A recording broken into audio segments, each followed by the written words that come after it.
Okay, sorry about the beginning. It's not something I normally do. It was just funny to take some of the pigment sounds that we sell and turn it into that wacky nutcracker. Anyway, I'm going to go over one of the most overlooked concepts in music, and that's learning how to variate and bounce off of other people's music. Think about it. Sometime in history, there was a time period when people just had to learn from reading other people's music and actually borrowing their ideas. There was no way around that. They didn't have YouTube.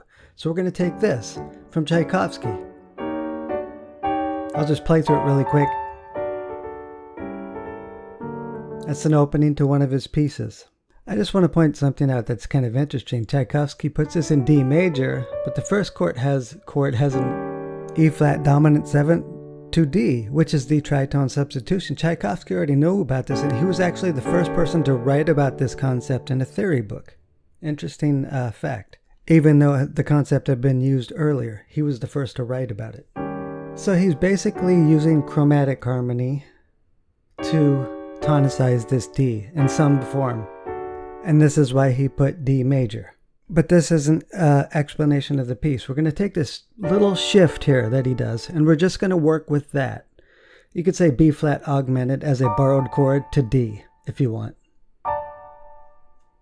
Well, right away, I could just turn that into a grace note. It's something different now. You could take that and then create some kind of falling sequence.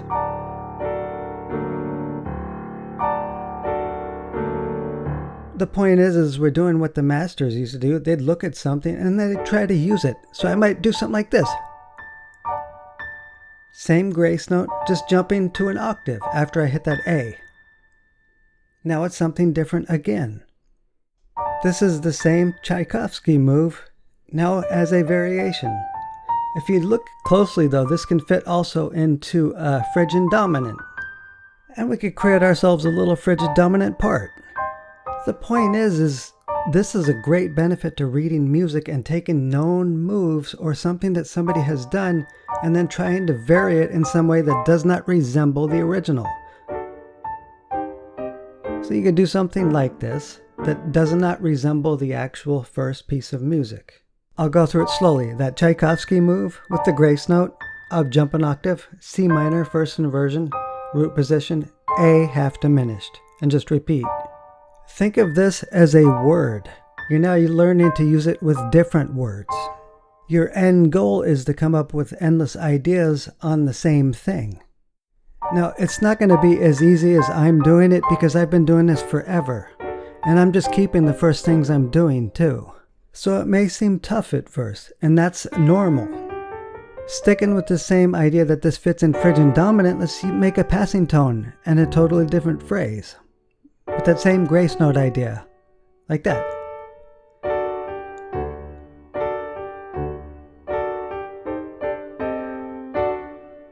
I was just trying to find a way to end the phrase instead of just repeating that over and over again. So, passing tone to F sharp. Same thing Tchaikovsky's doing there. Totally different sound.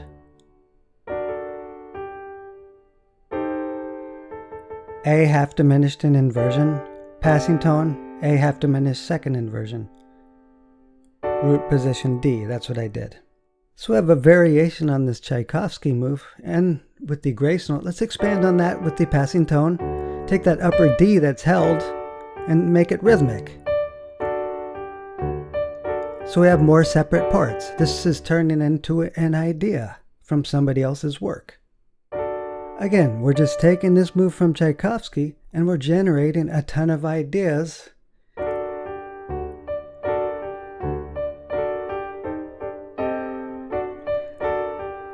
to try to get something different. And unfortunately, no one can teach you how to generate new ideas from a known move. You have to do that. You literally have to do this on your own. So you can create a little falling sequence. I'm just giving you ideas of things you can try. So my suggestion to you is find some random piece of music like this. Take a small move like that and generate your own ideas from it. Learn how to generate your own ideas. Nobody can teach you how to do that part. You can literally just start out with a low pedal point. Tap those D notes, then do that move.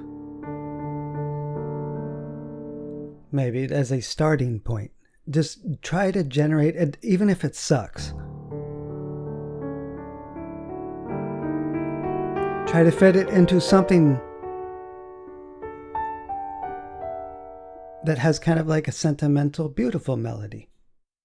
So this is one of the best things about reading music, is you could find these little ideas and work with them. And this is what past masters used to do. They didn't have the internet to give them the answers. They had to actually read through other people's stuff and learn from it and see how people have problem solved using these particular moves. And then they try to do it themselves. And at first, truthfully, you're probably going to fail a lot. But the more and more you try, the better you get at making a variation just on a single thing or a whole chord progression, etc., whatever.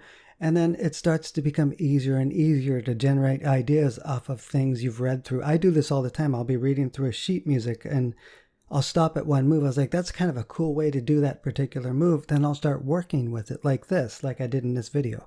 I'm going to say in this case, this is where readers are going to have a huge advantage, is because there's a huge plethora of stuff you can read through that you can get ideas from. For instance, in this, you might want to take that tritone substitution move, which he's calling an augmented sixth chord. If you read his theory book, he just says the augmented sixth chord can resolve to any major chord a half step below, any dominant based chord. That's what he says, I believe, in the theory book.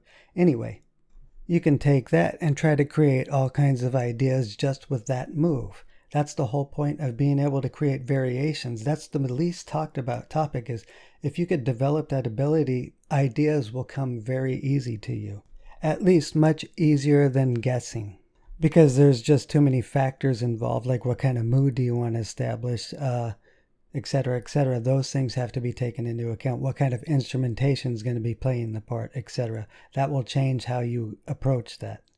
And how the overall feel and sound comes out, because moods aren't established just by chord changes themselves. You have to actually take all those things into account.